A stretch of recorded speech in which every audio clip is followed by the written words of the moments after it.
lounge on the white, fine sandy beach of Varadero. Water clear as crystal.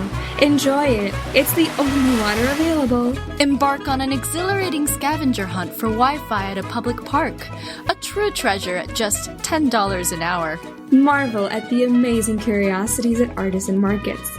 Their creations present top-notch Cuban ingenuity, using scraps and anything they could spare to make you keepsake keychains. Cruise around Old Havana in a genuine vintage Chevy Bel Air, kept in pristine condition. The Cuban people have not received new cars in over 40 years. Dance the night away at a gritty nightclub, drinking rum they only serve to tourists. Take advantage of the lighting in the bathrooms. The Apagón blackout likely starts tomorrow. Enjoy how friendly and joyful the Cuban people are to you, the gringo who might be their ticket off the island. Hurry! Before it changes!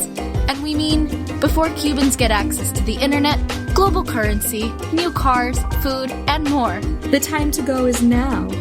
Cuba, el Caimán del Caribe, awaits.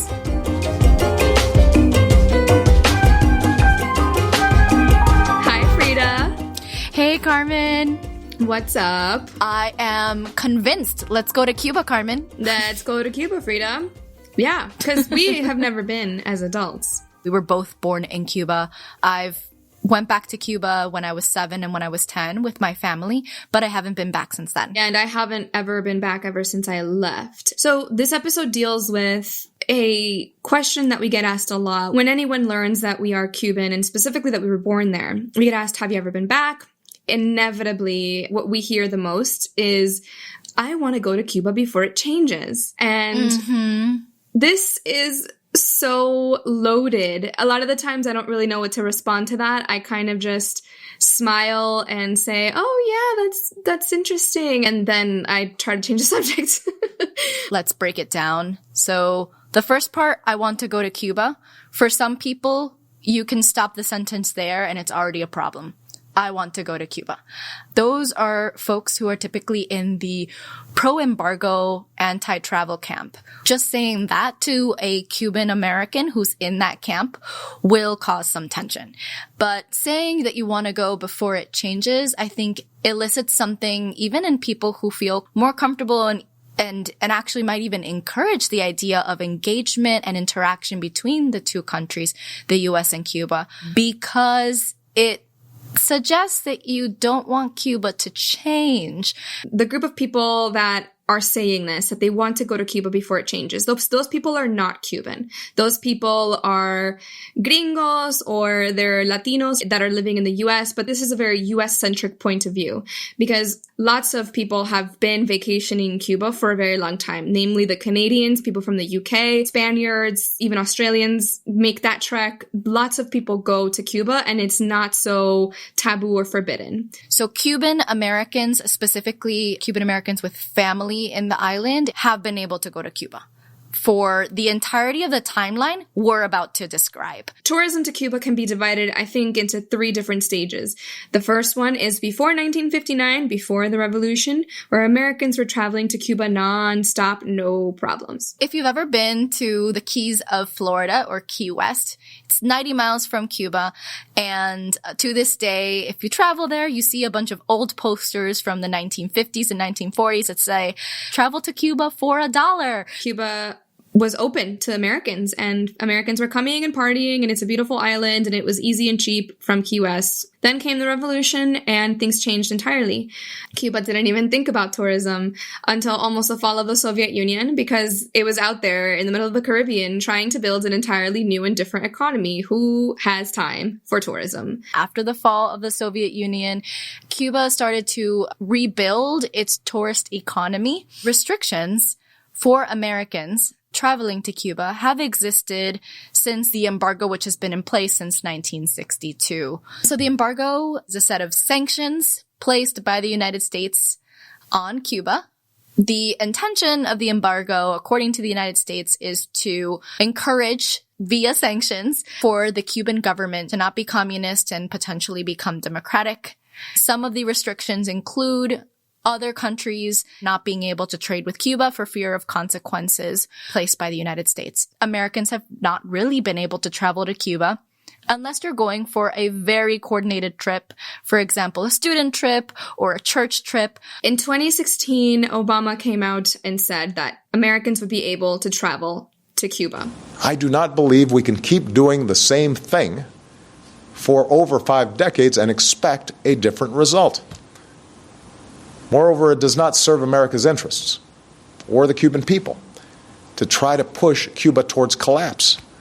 And people rushed to go. That's when people decided that they needed to go if they were going to go before it changes. We're recording this in February of 2021. Trump reversed Obama's policies. Travel restrictions returned for Americans. And right before Trump leaves office, Cuba was placed back on the list of state sponsors of terrorism. Putting Cuba on this list helps reinforce continued sanctions and a continued embargo. So we grew up as part of the Cuban American community, surrounded by many, many strong opinions about traveling to Cuba. There are divisions in the Cuban American community. There's tensions around travel. A lot of it centers around the politics of pro versus anti-embargo. Like, Yeah, are you in touchy favor of the subject. embargo? Are you against the embargo? Well, whatever you believe there, it will likely translate to your ideas around traveling to the island. Many people do not condone visiting Cuba in any capacity because they agree with the embargo. Many people believe that the blockade isn't affecting Cuba, but rather they think it's 100% the Cuban state that is starving the people and that the embargo has nothing to do with it. My parents have always said Fidel Castro had been able to use the embargo for many, many years to justify hardships in Cuba. There's people who believe that the blockade does affect Cuba, but that is totally worth it in order to provide pressure to the Cuban state to change itself. So they believe that the blockade will be successful or has been successful. Those people mostly believe that you shouldn't be traveling to Cuba because you are engaging with the state and you are spending money there and you are essentially helping communism thrive. If you travel, you're giving money to the Cuban state, and the Cuban state is repressing people.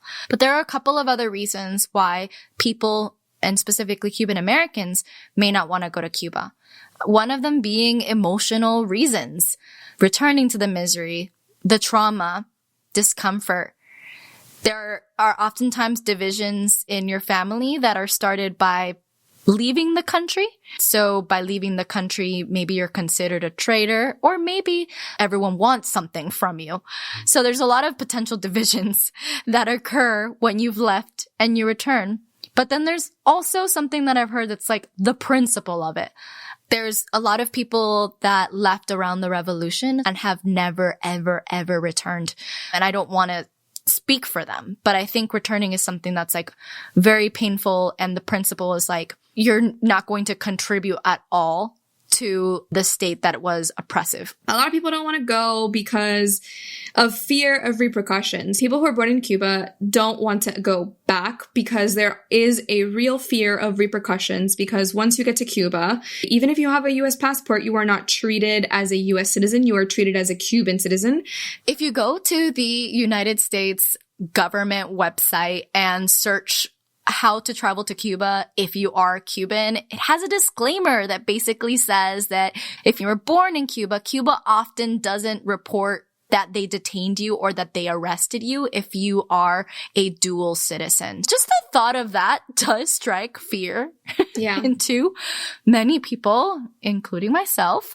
So now on the other side of the aisle, we have pro-engagement in favor of engagement, diplomacy, potentially travel and tourism between the two countries.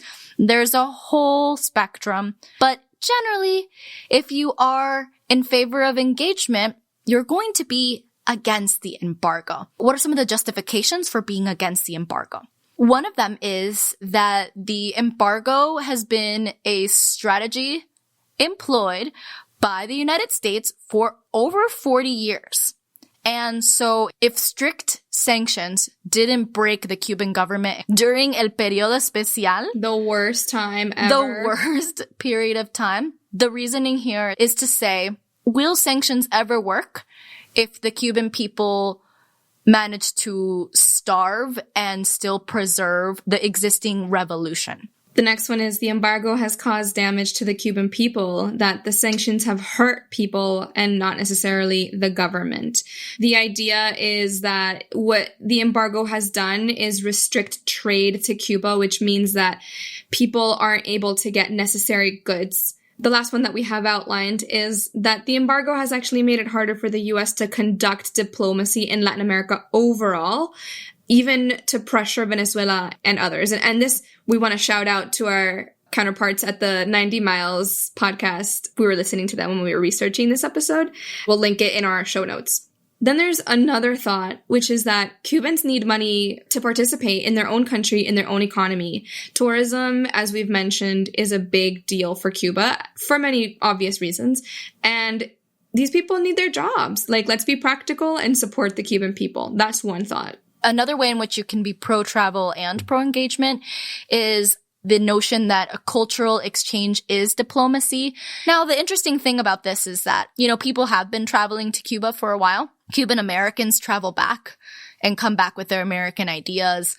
And people all over the globe have been traveling too. Then there's a school of thought that it's good for people to come to Cuba just to make money, and they may or may not care whether the state benefits or not, but they want travel to happen because they want to cash in on this business opportunity. Some people just want a vacation, enjoy the beaches, smoke Cuban cigars, and dance the night away and all of that. With the Cuban cuties. So some people who are going to be pro-travel just want to have fun. We got to shout out people who just want to go back and see their family. And you can fall into either camp. So you can be pro-embargo, pro-engagement, and still be thinking, I want to go back. I want to see my family, stay in my family's home, maybe bring back some medicine and help them out. Let's absolve this one of the politics of pro this or pro that. And this is when you have like your tia Unawi, it's chilling in her house, preparando el gusano with 10,000 nailitos full of Advil and hair ties and canastilla stuff. You have an entire bag full of medicine and a handwritten note that you want to get to your family, and she's going to be traveling all over Cuba or all over La Habana or wherever it is you go, Santa Clara, in order to deliver that. So that's how Cubans travel to Cuba when they go to see family. So what is un gusano? So a gusano is a worm. That's the English translation. But then also when you're talking about a giant duffel bag, there have always been pretty serious weight restrictions going to Cuba, and also you want to bring as much stuff back as possible. So you put it in un gusano, which basically is cloth, and you're able to maximize how many actual things you manage to carry. Every ounce And usually you end counts. up going to the Miami airport and it gets wrapped in 1,000 layers of plastic wrap. And of course, the gusano, you get it from el pulguero or balsam. Balsam. Los que vienen no se van. Yeah. So back to the topic at hand, which is that you want to go to Cuba before it changes. Neither Fryda nor I have been back as adults, and so we decided that for this episode, we would speak to some people who have been to Cuba. Quick little disclaimer, you will not hear from anybody in this episode who is pro-embargo and anti-travel, because the point of the episode was about traveling to Cuba, and those people would obviously not have done that. So first up is Jessie. She is our amazing graphic designer. She is half Cuban, half Puerto Rican, so she gets it. She's been to Cuba twice, and she recounts her experiences next. And we were being driven to this Airbnb, and we're like, oh yeah, we're just gonna go to the store and pick up the things that we need. Pick up some water, pick up some snacks, and that was just the idea that we had in our minds. Our guide had told us there's a market around the corner that you can go to and see if you can get what you need. So we walk around the corner, we get to the market. The market's totally closed. And from outside, we could see that the shelves were entirely empty. So we were like, it doesn't matter whether they had been open or not. There's nothing there to purchase. We were walking back toward the apartment to see if we could figure out what our next steps would be. And we see this juice stand, and we walk up to the guy and we're like, hi, do you have any water? And he's like, oh, no, I don't have water. I was like, okay, do you have any juice? It's a juice stand. And he's like, no, no juice either. And I was like, okay. What about some soda? Or, says no soda either. And this man next to me, he says, oh, que bueno ser extranjero. Like, he just looked us up and down because we